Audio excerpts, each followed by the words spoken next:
Have you ever noticed that two people can experience the same situation completely differently? One sees possibility, another sees danger. One easily trusts, another hesitates. Why does this happen? In 1955, George Kelly proposed a powerful idea through his personal construct theory. That is, we don't simply react to the reality, we interpret it through personal meanings.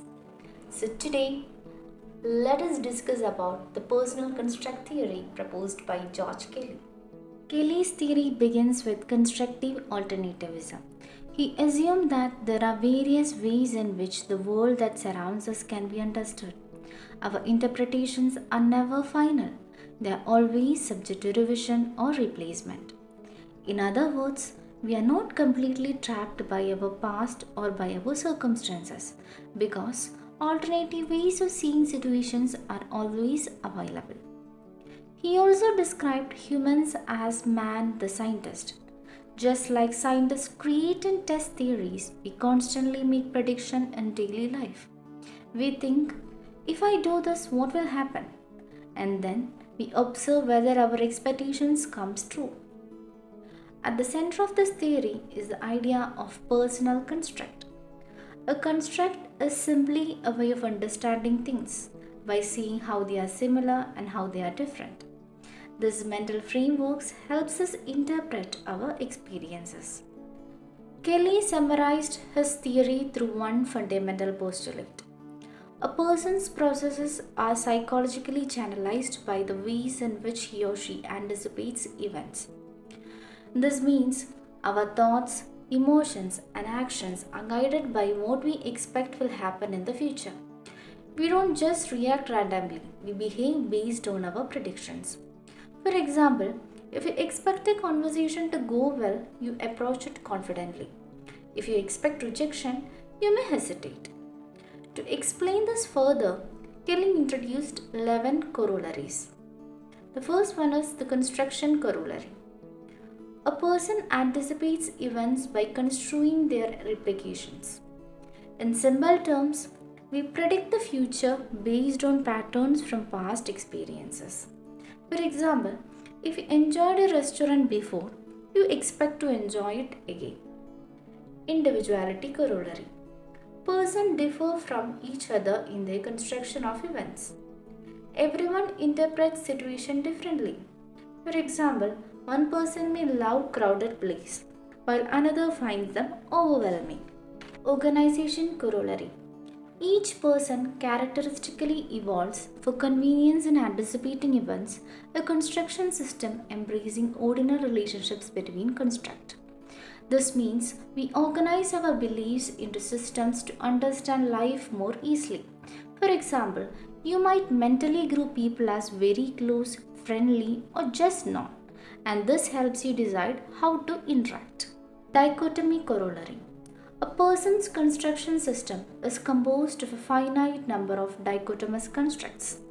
We often understand things through opposites like friendly versus unfriendly, kind versus cruel, safe versus risky, etc. Choice corollary.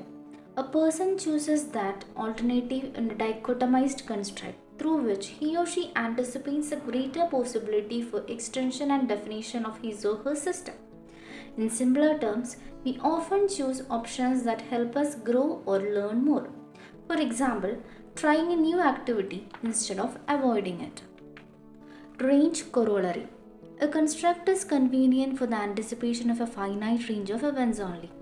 Each way of thinking works only in a certain situations. For examples, judging someone as professional matters at work but not when you're relaxing with friends. Experience corollary. A person's construction system varies as he or she successively constructs the replications of events. This means our thinking changes as we gain new experiences. Someone who once feared traveling alone may later start enjoying it. Modulation corollary.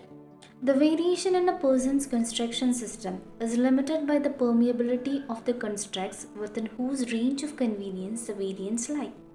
Simply put, change depends on how flexible our beliefs are.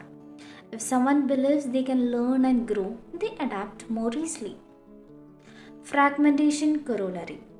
A person may successively employ a variety of construction subsystems that are inferentially incompatible with each other. We can hold different or even conflicting views. For example, feeling confident with friends but nervous around new people. Commonality corollary. To the extent that one person employs a construction of experience that is similar to that employed by another, his or her psychological processes are similar to those of the other person. People who interpret the world similarly think and behave in similar ways.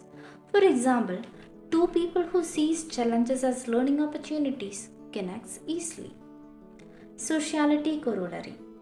To the extent that one person construes the construction process of another, he or she may play a role in a social process involving the other person.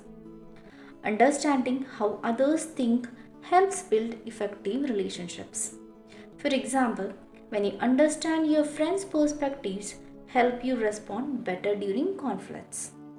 So overall, George Kelly's theory reminds us that personality is not fixed.